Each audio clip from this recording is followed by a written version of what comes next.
네. 이번에는 그 치과 원장님이 갑자기 오셔가지고 그, 그 12번에 코어가 떨어진 것 같다고 오셨어요. 그래서 오신 김에 뭐 이것저것 전체적으로 한번 봤습니다. 그래서 그 현미경으로 뭘 하냐 이랬을 때 보통 엔도를 한다 그러죠. 그 엔도를 좀 하다 보면 이제 뭐 프랩도 하고 뭐 VPT도 하고 뭐 수술도 하고 뭐 이러는데 그 현미경의 활용도에서 가장 중요한 거는 검진이에요. 검진. 그래서 치아를 현미경으로 보면 그 치아의 그 때깔이 다르죠. 이렇게 뭔가 다르다는 걸 일반적인 눈으로 보는 것과 룻배로 보는 게 다르고 룻배로 보는 것과 현미경으로 보는 게 다르죠. 그래서 그, 그 이게 무슨 말이냐면 그 보이긴 보이는데 현미경으로 더 잘 본다 이렇게 생각을 많이 하시는데 사실은 전혀 안 보이는 게 현미경으로 보이는 경우가 많아요. 그래서 우리가 아마도 치과계가 현미경을 사용하는 그 비중이 점점 높아질 것 같습니다. 여기가 이 37번이죠. 원래는 12번에 코어를 다시 하려고 오셨는데 그냥 검진하다 보니까 37번에 그 뭔가 그 세월의 그 압박이 느껴지죠. 뭔가 장구한 세월에 걸쳐서 상당한 압력과 로드가 가해졌다 이런 느낌이 오죠. 이런 걸 뭐라 그러죠? 근데 그래서 좀 상태가 안 좋네요 이렇게 말씀을 드리고 그랬는데 한 달 조금 더 지나서 정말 상태가 안 좋다고 해서 왔어요. 그래서 이게 한 달 후 5주인가? 뭐 그 정도 후의 상태입니다. 그래서 그 주소가 VPT 해주세요. 뭐 이런 겁니다. 그래서 그 뭔가 아파오는 거죠. 그 환자가 치과 의사니까 뭔가 그 자가 진단이 좀 되는 거죠. 이분도 VPT를 꽤 하고 있어요. 그래서 지금 들어갔습니다. 그래서 인레이를 제거하고 초벌 프랩을 하고 프루빙으로 확인을 하고 그 기존의 수복물 밑에 의심되는 우식과 그 추가적인 수복물 삭제를 하고 있죠. 그래서 지금 이제는 VPT로 들어갔죠. 그래서 그냥 쉴 새 없이 부지런히 그 농사꾼이 그 여기서 김 매고 저기서 그 뭐 하고 뭐 잡초 뽑고 그 점심 먹으러 가기 전에 콩 따고 뭐 이런 부지런함 그러니까 이 드랍다운 센세이션을 느끼면서 그 체인버를 오프닝하고 체인버를 오프닝한 다음에 루프를 부지런히 동서남북 그 네 방향으로 그 왔다 갔다 하면서 루프를 부지런히 따죠. 그래서 루프를 다 땄다면 벽이 그 온전히 노출이 되죠. 거의 이렇게 한눈에 벽이 노출되면서 펄펄 플로어의 상태를 알게 되죠. 그래서 이런 지금 루프를 1차적으로 4번 라운드버 하이 스피드로 제거를 하고 그 다음에 8번 라운드버로 그 루프 제거를 추가로 하고 있죠. 이런 걸 왜 하냐면 8번 라운드버는 이 동그라미가 커서 하방 삭제력에 비해서 측방을 정리하는 능력이 커요. 그래서 8번으로 한번 훑어주고 훨씬 시원해졌죠. 그 다음에 4번으로 다시 한번 이제는 펄펄 플로어를 확인하면서 펄프를 대략적으로 제거하고 있죠. 디스탈과 미지열 쪽에 펄프 티슈가 보이죠. 뭔가 이렇게 깔끔하지가 않죠. 뭔가 펄프 티슈가 고문을 많이 당했나 싶을 정도로 그 바이탈러티가 그렇게까지 양호한 느낌은 아닌데, 그러니까 이럴수록 오리파이스 밑으로, 그러니까 기존에 뭔가 염증이 있으니까 환자가 많이 불편했을 거 아니에요. 그래서 이럴 때는 좀 깊게 제거를 해줍니다. 그러니까 4번으로 제거하고 1번으로 제거하고 4분의 1번, 4분의 1번은 0.5mm예요. 그래서 제거하면서 그 상방에 펄프 티슈가 보이는 족족 추가로 제거를 합니다. 이게 2배속이거든요. 그래서 지금 다시 4번 라운드버로 프릭션 그립으로 그 텍타일을 느끼면서 그 벽을 매끈하게 해주려고 노력을 하는 거예요. 텍타일을 느끼기에는 그 프릭션 그립이 더 유리할 때가 있죠. 그 펄프 티슈를 텍타일을 느끼면서 벽을 매끄럽게 하고 펄프 티슈를 마저 제거를 해줍니다. 뭐 하여튼 이 의심스러운 곳은 다 제거를 하고요. 그 다음에 지금 4분의 1 라운드버로다가 디스탈 쪽을 버코 링걸로 각각 훑어주면서 오리파이스를 깨끗하게 클린컷을 하려고 하죠. 제가 지난번 코멘터리에서 카바이드 버와 다이아몬드 포인트의 차이점을 설명을 했었는데, 한마디로 치아 내부는 카바이드 버를 많이 쓰고 바깥에 프랩을 할 때는 다이아몬드 포인트를 많이 쓴다, 뭐 이런 얘기입니다. 근데 그게 별로 이렇게 저도 배운 적이 별로 없어서 그냥 필드에서 감각적으로 느꼈을 뿐 제대로 정리를 해본 적이 없어요. 그래서 지난번에 정리를 하려고 노력은 했는데 뭐 제대로 된 것 같지는 않습니다. 더 잘 아시는 선생님께서 좀 더 체계적으로 정리를 해주시면 감사하겠습니다. 자, 이제 MTA를 넣고 오리파이스 쪽에 탭탭탭탭 하면서 패킹을 좀 해주죠. 그 다음에 이제 이 상태에서 액시얼 쪽에 코어와 치질이 만나는데 방해가 되지 않도록 과량의 MTA를 좀 제거를 하죠. 커튼이 약간 있는 상태에서 스케일러 팁으로 커튼을 몰고 다니면서 이렇게 스케일러는 최소한의 강도로 하시고요.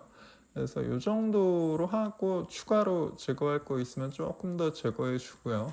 요즘에 MTA는 물성이 굉장히 좋아서 그냥 플레이싱 하고 잠깐 탭탭탭 해주면 거의 초기 경화 상태를 보이는 제품들이 있습니다. 그래서 지금 코어를 했고요. 그리고 몇 분 기다려서 이제 링궐 쪽을 프랩을 하죠. 링궐 쪽에 그러니까 어디서 시작해서 어디서 끝날지에 대한 사전에 계획이 있어야 돼요. 그래서 디스토링걸에서 시작해서 미주얼로, 미주링걸 6번에 붙였다가 살짝 되면서 다시 디스탈로, 이런 과정을 지금 한 2번 정도 해주죠. 처음에는 미끄럼틀을 만드는 용도, 그리고 두 번째는 그 미끄럼틀을 확실히 피니시 라인을 결정 짓는 거죠. 이렇게 해서 자, 이렇게 하면은 대략적으로 이 언더컷이 없게 마크로한 언더컷이 없게 어느 정도 했구나, 뭐 이런 생각이 들면 그 각도를 머릿속에 넣고 그 지금의 버컬과 링걸 사이에 각도 차이를 좀 머릿속에 넣고, 그리고 거기서 좀 더 세울 건지 눕힐 건지를 생각하고 첫 번째 프랩을 했고요. 그다음 두 번째 프랩을 하다 지나가는데 뭔가 자신이 없어요. 왜 자신이 없냐면 그 피니시 라인이 치석으로 덮여 있죠. 그래서 어디가 건전 치질인지 잘 모르겠어요. 그래서 잘 모르겠는데 뭐 이러면서 이제 이런 식으로 이렇게 해주고, 그 다음에 뭔가 모자라서 말 그대로 건전 치질을 확보하기 위해서 치석과 플라그를 제거를 하는 거죠. 이게 뭐 당연한 건데 이 어디가 건전 치질인지를 확인하는 그 의미만으로도 이제 현미경을 쓰는 게 충분히 의미가 있죠. 그래서 지금 버컬을 했고 디스탈을 했고, 디스탈도 이렇게 하다가 잘 안 되면 이렇게 밟았다 뗐다 하면서 좀 이렇게 가는 길을 좀 안정적으로 만들려고 노력을 하죠. 그냥 무조건 북 하고 지나간다고 되는 게 아니라 어떤 경우는 밟았다 뗐다 하기도 하고, 어떤 경우는 왔다 약간 2보 전진 1보 후퇴 2보 전진 1보 후퇴 뭐 이런 식으로 하기도 하죠. 지금 근심 쪽에 약간의 디치컷처럼 이렇게 프랩을 좀 해주고, 마지막에 피니시 라인은 그냥 룻배 정도로 마무리를 할 때도 있습니다. 근심 쪽은 이 핸드피스를 돌리는 궤적이 좀 우리 손하고 잘 안 맞은 때가 있어서, 그래서 이제 이런 식으로 VPT가 됐고요. 좀 더 깊게 하려고 노력을 했죠. 왜냐하면 환자의 통증의 양상을 보니까 좀 많이 깊게 제거하는 게 좋겠다 이런 생각을 했어요. 그래서 이게 스캔이고, 스캐너는 바이트를 직관적으로 파악하는 수 있다는 것도 장점이죠. 뭐 이 정도로 스캔이 됐습니다. 이렇게 하고,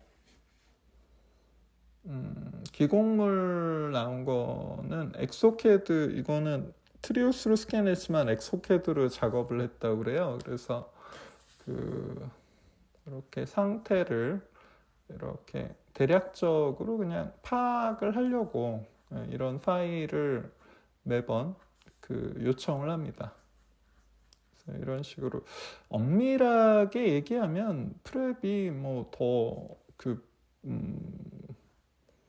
개선돼야 될 부분이 있죠. 근데 뭐 저는 그냥 개원가에서는 이 정도면 그냥 넘어갈 수 있다고 생각합니다.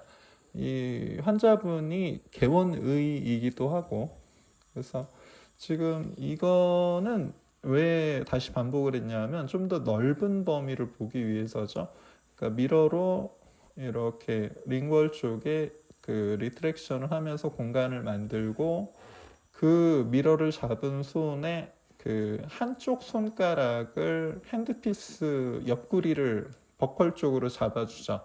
그러면은 훨씬 더 안정적인, 그러니까 핸드피스를 가까이서 잡고 프랩을 하는 게 안정적이고요. 가까이서 잡지 못할 때는 이렇게 투포인트로 잡아주는 게 안정적이죠. 그래서 핸드피스를 어떻게 안정적으로 잡을 것인가, 가까이서 다이렉트 레스트로 안정적으로 잡을 것인가, 멀리서 두 손을 사용해서 안정적으로 잡을 것인가, 뭐 이런 생각을 해야죠. 그러니까 버컬 쪽을 프랩할 때도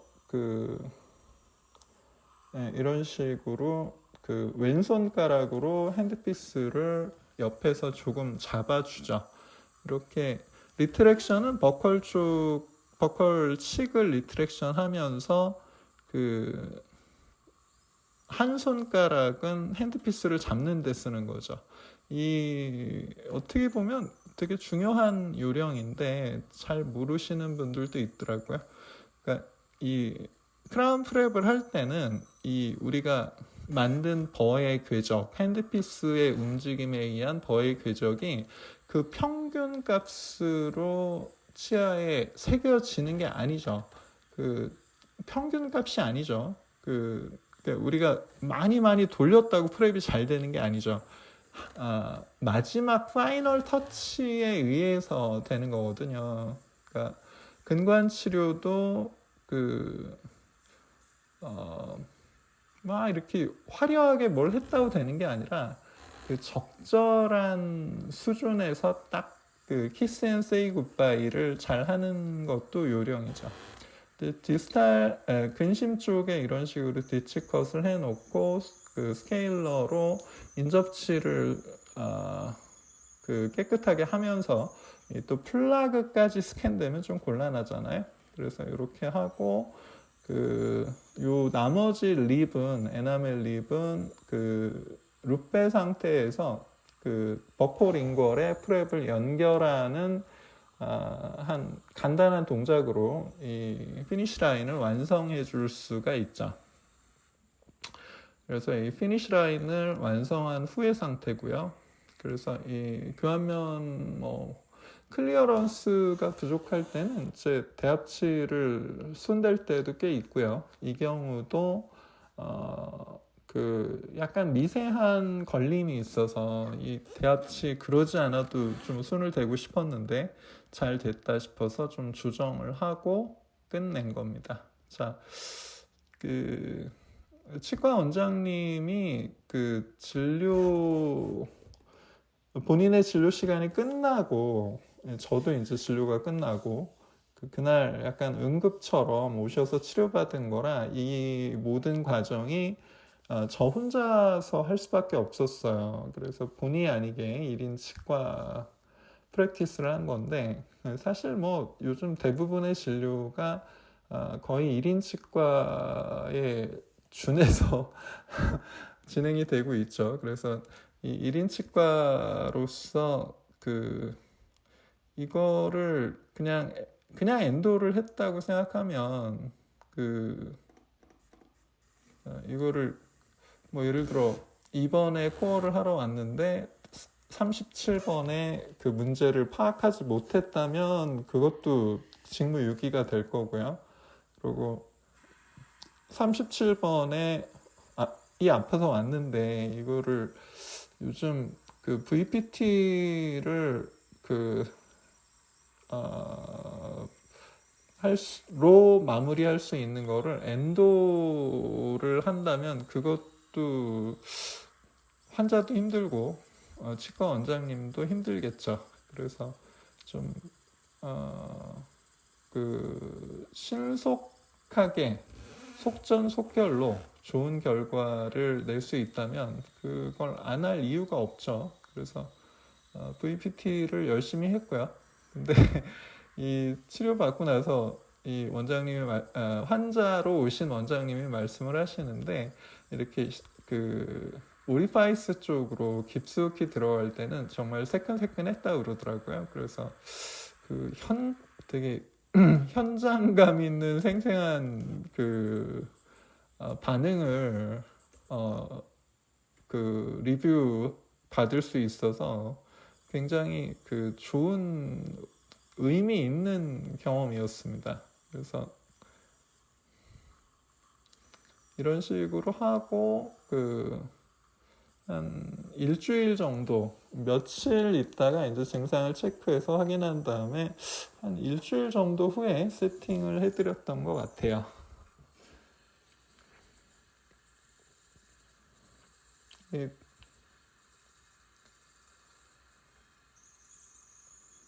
매일 하는 진료지만 하면 할수록 계속 새롭게 느껴지는 그런 면이 좀 있습니다.